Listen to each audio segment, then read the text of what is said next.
Hello అండి. అందరికీ రంజాన్ శుభాకాంక్షలు. ఈద్ ముబారక్ అండి. సో, ఈరోజు మనమైతే మాత్రం ఒక స్పెషల్ ఐటెమ్‌తో వచ్చేసాం. చాలా ఈజీగా, సింపుల్‌గా చేసుకునే ఐటెమ్ అన్నమాట. అదేనండి కుల్ఫీ చేసేద్దామని చెప్పి మా బాబు అయితే ఈరోజు రంజాన్ కదా మమ్మీ స్పెషల్ ఏం చేస్తున్నావు అని అడిగాడు. సరే కుల్ఫీ చేద్దామని చెప్పి ఐటెమ్స్ రెడీ చేస్తానండి. పాలు, బాదం, కాజు, మిల్క్ మేడ్. పాలైతే గిన్నెలో పోసుకొని వేడి చేసేసుకుందాం ముందుగానే.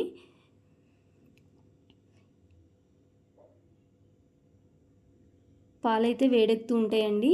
ఈలోపు మనం బాదం, కాజుని మిక్సీలో వేసుకుని ఫైన్ పౌడర్లా చేసేసుకుందాము.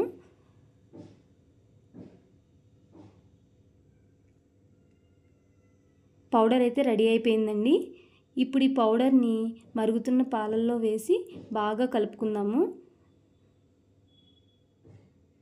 సో, పాలల్లో అయితే వేసేసాను. ఈ పాలలో ఉండలు లేకుండా మంచిగా కలుపుకోవాలి. అప్పుడే పాలు ఆ పౌడర్ అనేది బాగా మిక్స్ అవుతాయి అన్నమాట. ఇలా కలిసిన ఈ మిశ్రమాన్ని బాగా దగ్గరకంటూ అయ్యేటట్టు మరిగించుకోవాలి. ఇందులో మనం మిల్క్ మేడ్ని ఎప్పుడైతే బాగా దగ్గరగా అయిపోతుందో కన్సిస్టెన్సీ అప్పుడు మిల్క్ మేడ్ని యాడ్ చేసుకోవాలి. నేనైతే ఇక్కడ నెస్టల్ మిల్క్ మేడ్ని యూస్ చేశానండి. ఇదైతే టేస్ట్ చాలా బాగుంటుంది. మీరు కూడా ట్రై చేయండి.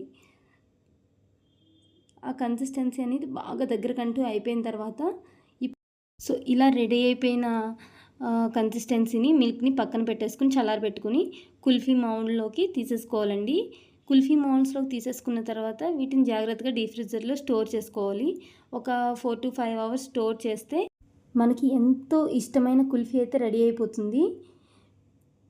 సో కూల్గా టేస్టీగా ఉండే కుల్ఫీని మీరు కూడా ట్రై చేసి టేస్ట్ చేసి ఎలా ఉందో కామెంట్ చేయండి.